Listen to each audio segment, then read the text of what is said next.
ओम श्री साई राम।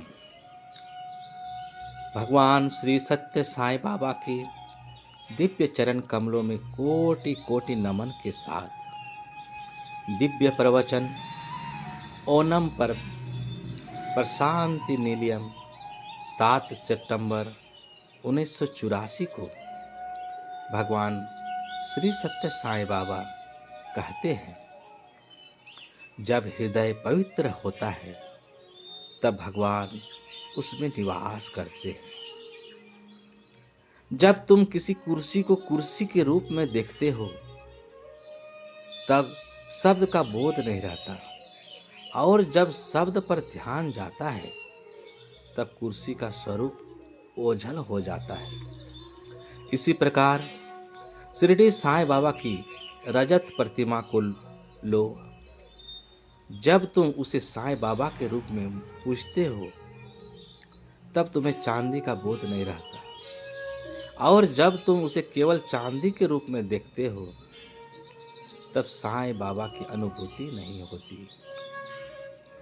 इसी तरह जब मनुष्य अपने भीतर के भूलोक यानी भौतिक स्तर पर ही ध्यान केंद्रित करता है तो अन्य दो लोक उसकी चेतना से परे हो जाते हैं।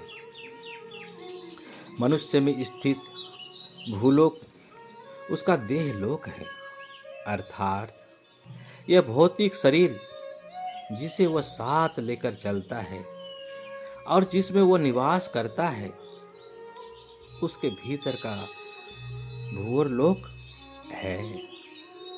प्राण लोक वह जीवन शक्ति का या चेतन आवरण जो देह लोक को सक्रिय करता है और उसमें चेतना का संचार करता है।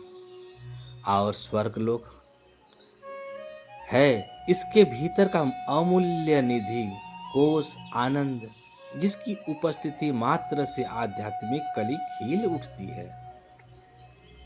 वामन अवतार के राजा बलि से इन तीनों स्तरों शरीर, चेतना और दिव्य तत्वों को शुद्ध और पवित्र करने की दिव्य प्रक्रिया में उनकी स्वेच्छा से सहमति मांगी। प्रतीकात्मक रूप से वामन ने इस वरदान को 3 पग भूमि के रूप में व्यक्त किया। बलि इस आंतरिक अर्थ से अनजान थे, फिर भी उन्होंने सहर्ष व देने का वचन दिया जो भगवान स्वयं चाहते थे। उन्हें इस अद्भुत अवसर पर अपार आनंद हुआ कि वे भगवान को वही अर्पित कर रहे थे जो भगवान ने स्वयं उन्हें दिया था। वामन ने अपना विराट रूप धारण किया और तीनों पगों में समस्त ब्रह्मांड, यहाँ तक कि स्वयं बलि को भी नाप लिया।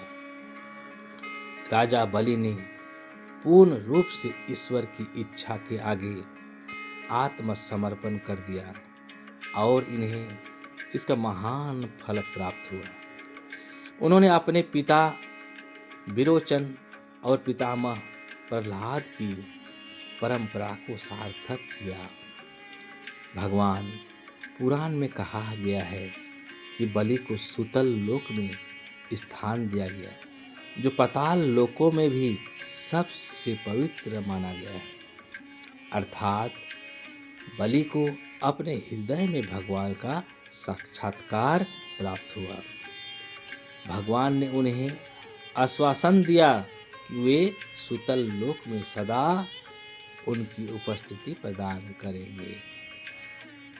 ओणम का सही संदेश यही है, अहंकार के पूर्ण त्याग द्वारा ही भगवान को पाया जा सकता है।